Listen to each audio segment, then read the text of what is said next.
When a man was browsing a pornographic website, he discovered that the protagonist was actually his girlfriend, and she was broadcasting live. Seeing the unsightly text on the barrage, Dongju immediately called his girlfriend, but they had just had a fight and the other party didn't answer. He kept calling, and his girlfriend had to go to the bathroom to answer the phone and asked him not to disturb her work anymore. At this moment, a man in the live broadcast room took out a bottle of potion, which could make people delirious with just a few drops. Dongju realized that something bad was going to happen next and wanted to remind his girlfriend, but the other party was still angry and hung up the phone directly. He was extremely anxious. His girlfriend never imagined that she would be secretly photographed, so she directly drank the water glass handed to her by the man. Netizens in the live broadcast room began to reward her, and the comments were even more unscrupulous. Dongju hurriedly called the police and said that his girlfriend had been kidnapped. But when the police asked for the address, he could only say that his girlfriend was secretly filmed and live broadcast, and asked the police to locate the location of his mobile phone. Soon, my girlfriend fell on the sofa.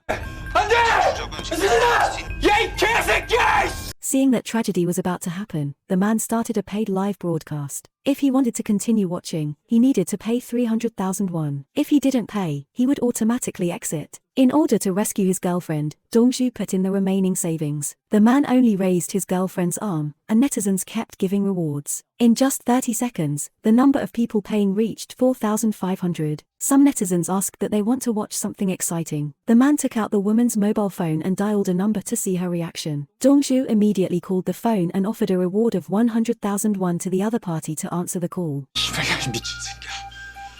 뭐야 이거?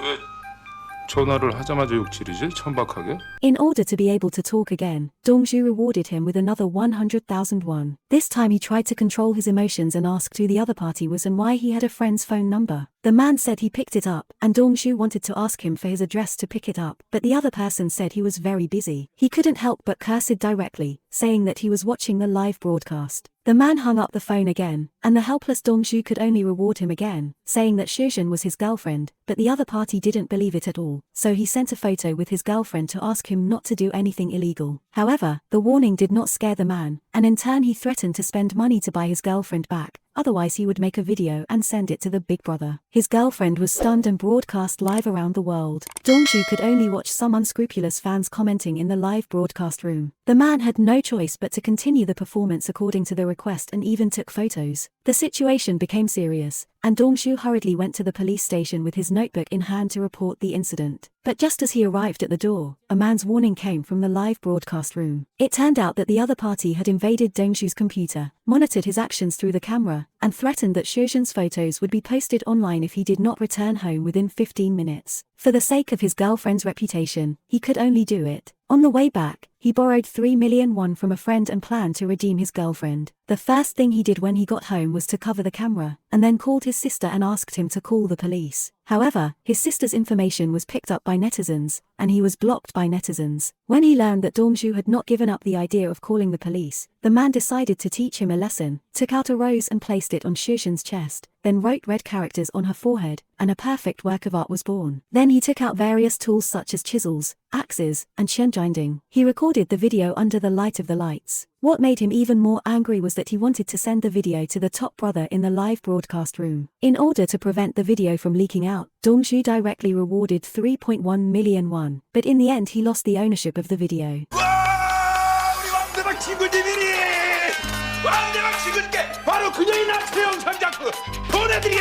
Dongju yelled that she would kill the man, but the man dismissed her threat and could only ask netizens not to condone the crime, hoping that someone would call the police on his behalf, but no one paid attention. Dongju tried to contact Brother Bang to give him the video, but he didn't expect that the other party was even more ruthless, asking for 5 million. If the money was not received within 5 minutes, the video would be sent to Brother Bang. Just when he was worried, a good friend came to his home. After briefly explaining the situation, he asked his friend to record the video on his mobile phone and call the police. But the next second, the man actually took out a photo of Shujin being pregnant. Dongju didn't know that his girlfriend was pregnant and was completely panicked. His friend advised him not to be fooled. It must be a trap. The irrational Dongju couldn't listen and immediately borrowed 5 million from the bank and transferred it to the other party. When he received the video, he didn't dare to open it at all and dragged it directly into the trash can. I told my friend to call the police immediately, but my friend refused. Even if you call the police, you won't be able to catch the bad guy, and other people will be implicated, which will damage his reputation in the company. Dongju had no choice but to use her friend's social account to start a live broadcast to ask for help. At this moment, a prostitute knocked on the door, leaving the two of them confused. This scene happened to be seen by the live broadcast room. Dongju's personality completely collapsed. His friends quickly drove the woman away, saying that he was in the wrong room. At this time, the man began to reveal that the photos were fake again. He also took out Shojun's mobile phone and said that there was a man named Wenjun who sent him messages every night in the middle of the night. This man was Dongju's other good brother. The man thought he was being cheated on by his best friend, so he beat Wenjun severely and asked why he was teasing his girlfriend. No matter how his friend explained it, Dongju didn't believe it. He lost his mind and knocked Wenjun unconscious with a stick, which scared the friends next to him. The man didn't expect to get killed. Dongju warned that the blackmail case escalated into a murder case, and everyone who watched the live broadcast became an accomplice. As soon as these words came out, the number of people in the live broadcast room plummeted. If he didn't want to be implicated, he would send his girlfriend back safely. Dongju was willing to bear the charge of murder and only gave him 30 minutes. He would not be able to see his girlfriend by then. Just hand the recorded video to the police. After saying that, he blocked the camera, then turned around and told his friend that he was the only witness. He hoped to testify for himself, but unexpectedly his friend attacked him because he also came over after seeing the live broadcast. If the police track the viewer's IP, he will also be considered an accomplice, so the police must not be called. At this moment, Wenjun stood up, and he was actually alive. Half an hour ago, Dongju sent him a distress message, asking him to act out a play to rescue his girlfriend. I beat my friend violently, and suddenly a man's voice came from the computer. 아까 연기는 진짜 좋았어.